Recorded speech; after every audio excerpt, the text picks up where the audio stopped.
Good afternoon, ladies and gentlemen, and welcome to this week's Quick Bites webinar from Just Too Easy, where we will be focusing on making an ebook in JIT5 Mix.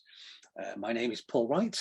I teach computing in 2 primary schools in Kingston upon Hull, and I'm also working part-time as an education consultant for Just Too Easy.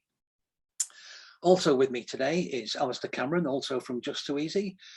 Alistair is manning the chat line, so if you do have any questions as we go along, if you could send them to Alistair, and he will either answer them there and then, or we'll save them for the Q&A session at the end of the session. Okay, everybody seems to be in and online, so let's press on. So that's what we're in for today, 15 minutes or thereabouts. I'll show you how to access JIT. For those people who are new to it, we'll just have a look at the JIT interface, and then we'll move on to Mix, and I'll show you 2 methods of creating an ebook and a little chat of the differences between the 2. So if you're fairly new to J2E, when you've logged on to J2 Launch, you can get to JIT5 in 2 ways, either here, with that menu item will be fixed, or the JIT5 tile, which will be on your J2 launch page. It just might not be in the same position as mine, but it will be there. And then once you've clicked on JIT5, which we'll do in a minute live, you'll see the modules. So it's in for early years and page 1. And you can see here, these are the modules and the mix at the end. So without further ado, I will just go to J2 Launch and start JIT5 and show you what it looks like.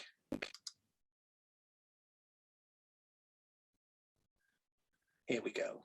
So it defaults to write the introductory word processor, and a really handy feature is that every time if you click on a different module, you'll notice that the background changes, so that if you are in a classroom with multiple devices, you can very quickly see whether the children are on the right module. Over here we have the new button, load, save, which I'll do in a minute, publish and print, and then the undo and redo buttons.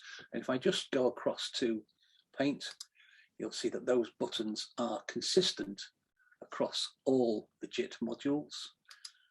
There we go for turtle. Okay, so once the children have learnt what these buttons do, they are absolutely fine across there.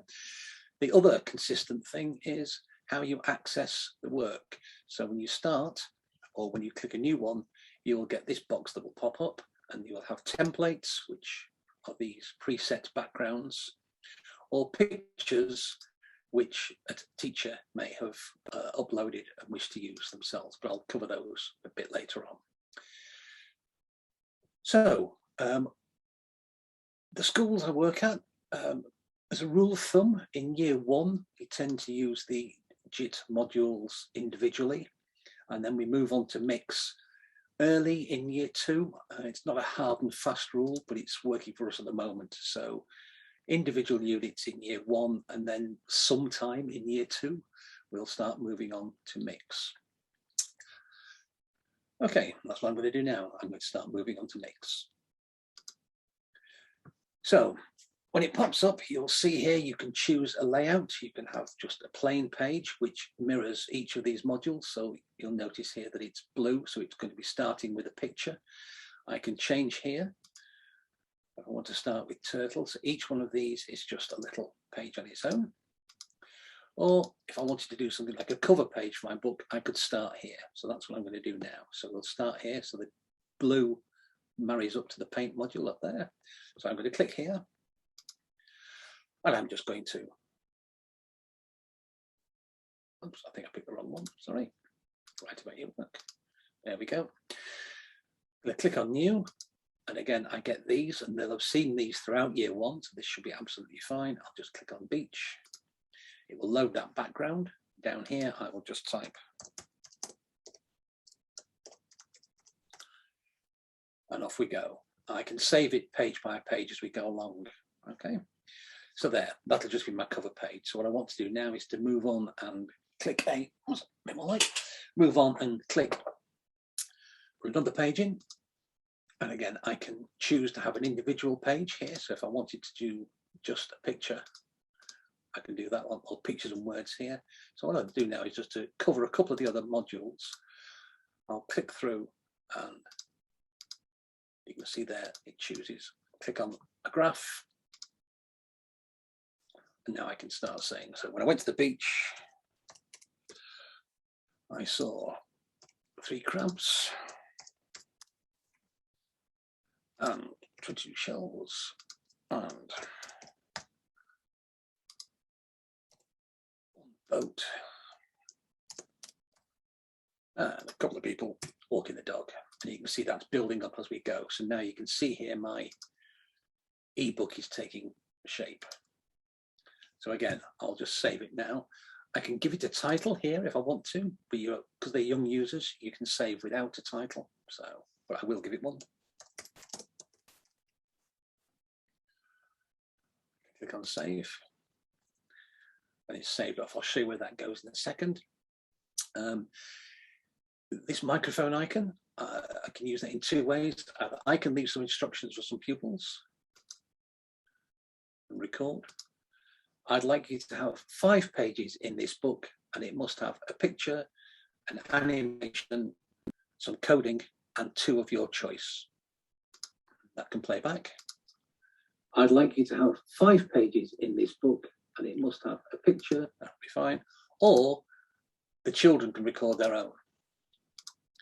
Here is my graph of what I saw on the beach. And if they do okay, you'll see here, that pops in and that plays back, and that audio file is saved.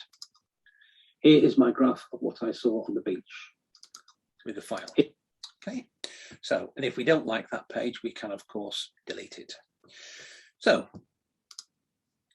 and here, this layout is a slightly more complicated one, but it allows us to mix and match between any of the modules, write, paint, coding, just by going around here and then having some writing. So if I choose to, my page layout will look like that. Okay, so that's making the ebook as we go along. Okay, so now what I'm going to do is to show you a different way of creating an ebook. So I'm just going to start new. I'm not going to save this one. So here I am back at my start page, but rather than starting with new, what I'm going to do now is I'm going to click on the folder which marries that folder up there. So because I've selected picture, JIT5 mix is JIT5 is quite smart that it will only now go and search my pictures. So here is I've collected. So let's have a go at that one. So that's going to be popped in.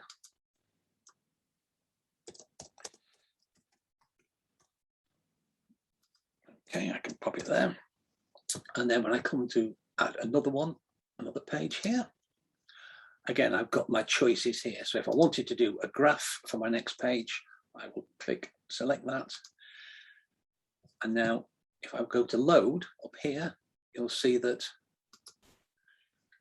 you'll only be given any graphs that you have drawn and saved previously. So if the pupils have drawn and saved a graph, just using here, the graph tool, they'll be there. So let's just go to the temperature one. Oops, that's a file. So let's go and get another one with something in it.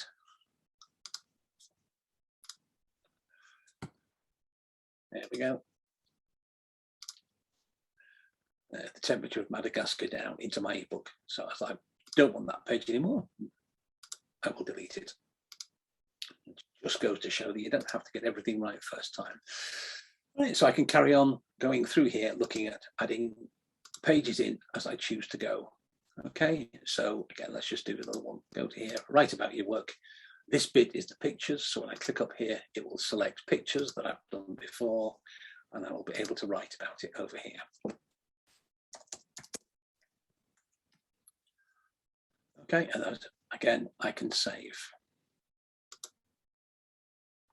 And that's saved my work. So I suppose the big question now is, why the 2 ways?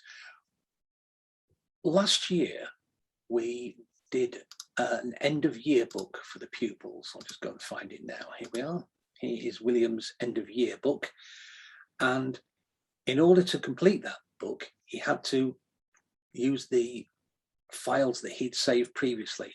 If you use the create your book as we go option, then it's stitched together and you can't access those individual pages.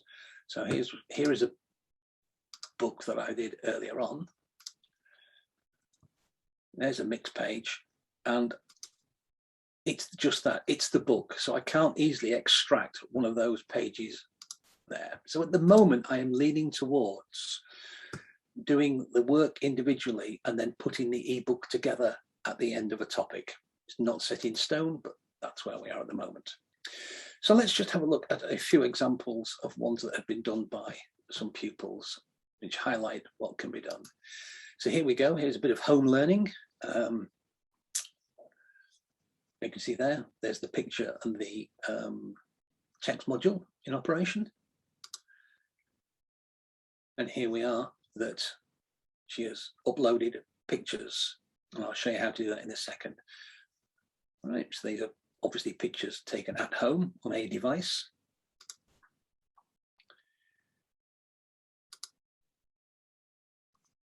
And there we go.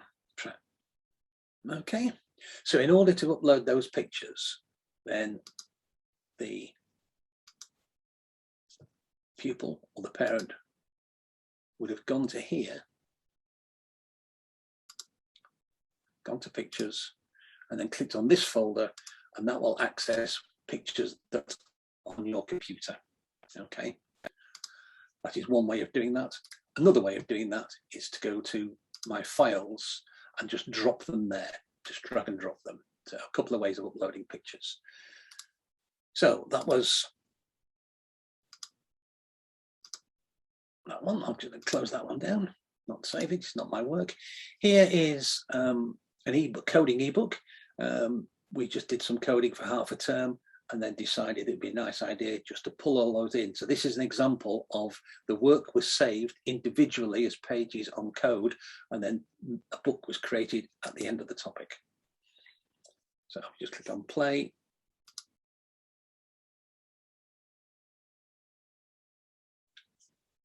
It was a playground tidying up exercise. Okay, here we go. Just some coding to get the sprite to various different objects. So there's one there. Here's William's end of year book. Again, this was a compile it at the end rather than do it on the go. We can see here, little art and D&T bookmark design exercise. Again, some coding that's been pulled in. Pictogram. And here is some animation. So we're kind of building towards a nice little e-portfolio of work that has been done. And the year twos at the moment are kind of adopting that at the end of their topic, then they will make an ebook as the last thing they do before they move on to their next topic. And it's just a word processing page. And lastly, a chart. Gives a flavour of how you can bring all these individual parts together in mix. Very versatile. And then lastly, the seaside topic. Again, those pictures will have been searched for by the button that I showed you earlier on, which would have been the click there, click on pictures, and they will click there, clicked on the web and searched for seaside pictures. And all the pictures that it will find are cleared for copyright use and also are filtered to make sure that we don't bump into any inappropriate images. So that's how the pupils will have done their seaside pictures. And you can see here again is that layout with pictures and writing, and then writing and pictures. So, you know, gives the children some choice as to how they wish to present their work. Okay, so it's getting close to the 15 minutes. I'll just see if anyone has any questions. This webinar will be published here to just2easycom.com news. There are the quick bites. If you click there, you'll see that there are 9 already published. This one will be published soon, and here are the rest of the ones that are scheduled from now until the end of November. So Alistair, have we had any questions whilst I've been showing this? Thank you so much for doing this, Paul, today. You've been so concise that there aren't any questions for you today. Good job. Thank you so Okay. much. Okay, well, as I say, if people want to rewatch that, it will be published soon to that web address. So all it remains for me to do is to say thank you very much for giving your time this evening. I hope you found it useful, and enjoy the rest of the evening. So thank you very much, and Thanks, good everyone. night. Thank you, Paul.